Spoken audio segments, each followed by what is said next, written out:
Hello students, today I Priya Rohira welcome you all once again in my next lecture that is based on string functions of MySQL. First of all, let me clear you what do you mean by string functions. String functions are those functions which takes strings as an input. Means input में जब आप कोई argument pass करते हो वो एक string होनी चाहिए. Fine.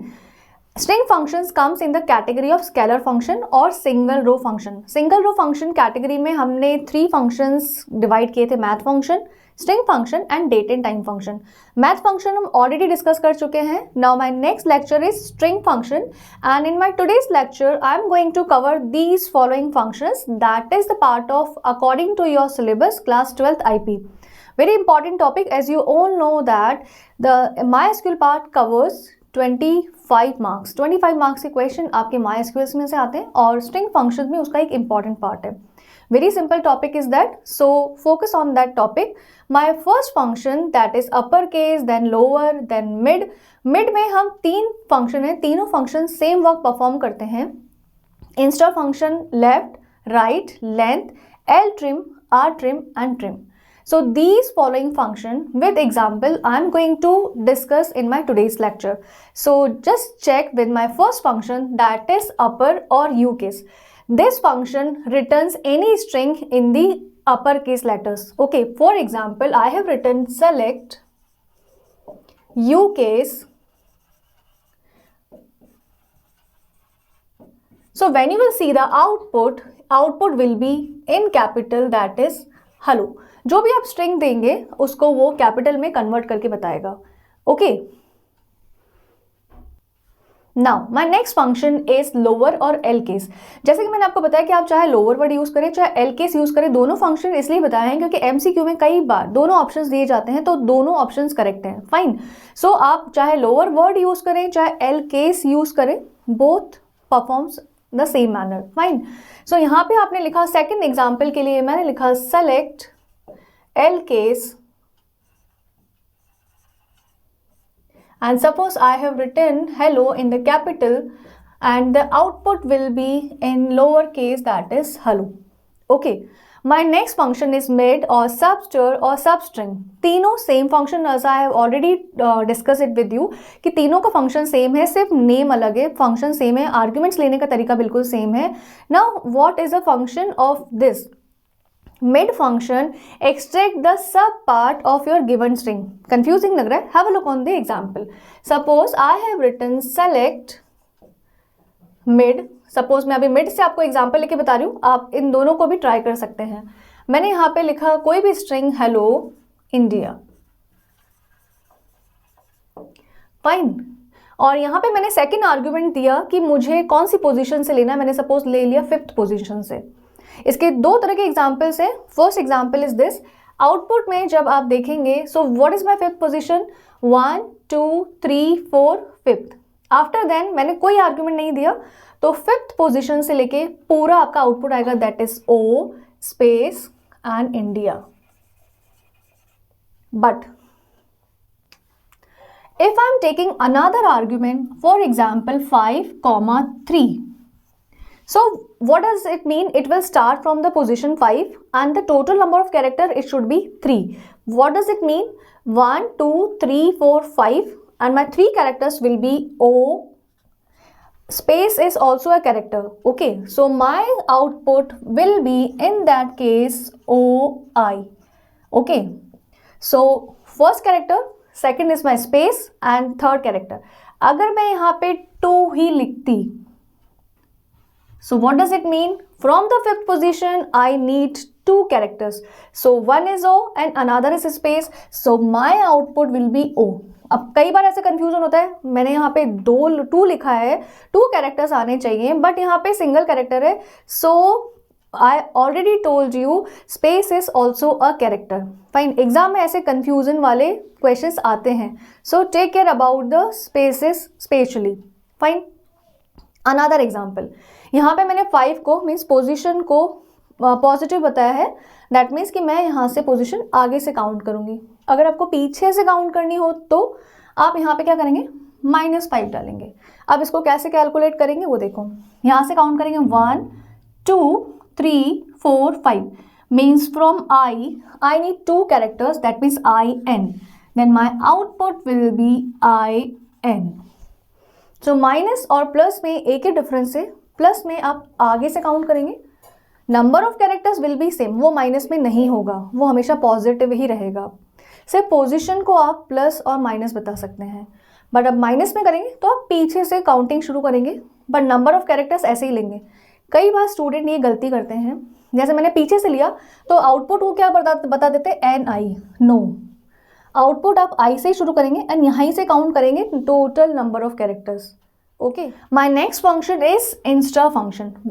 Insta function is used to find out the position of first occurrence of the given string. Again confusing? Have a look on the example. Okay, इनकी definition हमें starting में confusion state में create करती है, but after then जब हम इसको example से लेते हैं तो ये हमें बिल्कुल अच्छे से समझ में आती है. So have a look on my example. Suppose I have written select Insta. SQL is not case sensitive. आप बोलेंगे मैम यहाँ पे आपने कैपिटल में डाला, यहाँ आप स्मॉल में डाल रहे हो, नो इशू, आप कैपिटल में डालिए, स्मॉल में डालिए, ये केस सेंसिटिव नहीं है, जबकि पाइथन केस सेंसिटिव है.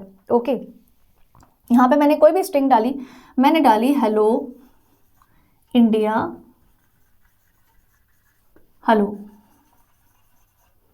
और यहाँ पे मुझे जो स्ट्रिंग ढूंढनी है, सपोज मुझे ढूंढनी है LO, तो सेकंड पैरामीटर जाएगा वो स्ट्रिंग जो आपको सर्च करनी है. मुझे क्या सर्च करना है, इस पूरी स्ट्रिंग में, मीन्स मेरी मेन स्ट्रिंग में LO की फर्स्ट अकरेंस कहाँ आ रही, मतलब पहली बार LO कहाँ आ रहा है. सो it will search this is hello.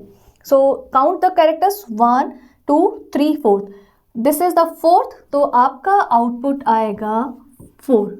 Okay, अब आप बोलोगे मैम हेलो यहाँ पे भी है, no, I said first occurrence, पहली बार इसको जो मिलेगा, जिस पोजीशन में मिलेगा पूरी स्ट्रिंग, उसका जो स्टार्टिंग वाला पोजीशन होगा that will be the output, that is 4.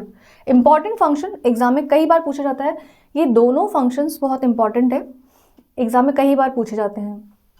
My next function is left function. Left function is used to extract the number of characters from the left side. Okay, what does it mean? Suppose I have written select left, I had given a string hello India and I have given comma second parameter my number of characters 4. means left hand side से आपको 4 characters देखने, 1 2 3 4. so my output will be HELL. and in place of अगर मैं right function use करती, so it extract from the right side. Suppose I have written select right, same function use कर रही हूँ और यहाँ पे मैंने डाला 3.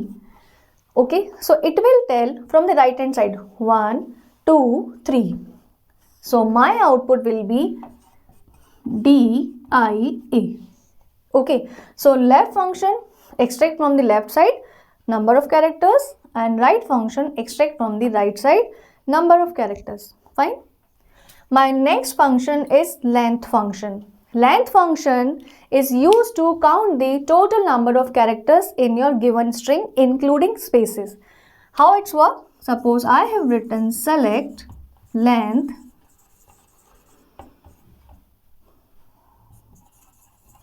hello India. Count the number of characters 1 2 3 4 5 6th space 7 8 9 10 11. so my output will be 11. My next function is ltrim function. Ltrim function is used to remove the spaces from the left hand side. rtrim function removes the spaces from the right hand side, means at the end. बीच में से जो spaces है उससे कोई मतलब नहीं है, starting में से और ending में से. And if I am talking about trim function, so it removes from the left hand side and right hand side. इसको हम बोलते हैं, अगर left side वाले spaces हो हम बोलेंगे leading spaces, अगर right side वाले spaces हो तो हम बोलेंगे trailing spaces. So ltrim function is used to remove the leading spaces, rtrim function is used to remove the trailing spaces, and trim is used to remove both leading and trailing spaces. How it's work? Just have a look. अभी अगर मैं आपको सीधे L trim are trim का function example दूंगी तो आपको output नहीं समझ में आएगा, तो इसको हम समझेंगे लेंथ फंक्शन के रेस्पेक्ट में। ओके, कैसे? देखो, मैंने लिखा select length, I am giving another function L trim. Suppose मेरी एक स्ट्रिंग है जिसके स्टार्टिंग में मैंने 2 स्पेसेस छोड़े हैं। ओके, ये आपके दिखाने के लिए, वहाँ पे स्पेसेस में ऐसा कोई डैश नज़र नहीं आएगा आपको। मैंने यहाँ पे लिखा hello and I had close the bracket. So what will be my output? First of all, as you know that inner function will get executed, so L trim has removed these 2 spaces. Now it's calculating the length, means अब मेरा क्या बचा? Hello. What are the total number of characters? 1, 2, 3, 4, 5. Okay, so my output will be 5. Okay, अगर मैं यहाँ पे rtrim function use करती same, और मैं यूज़ करती rtrim, यहाँ पे भी सपोज मैंने 2 स्पेसेस छोड़े हैं, फिर मैंने यहाँ पे लिखा हेलो, और यहाँ पे भी सपोज 2 स्पेसेस हैं और स्ट्रिंग क्लोज।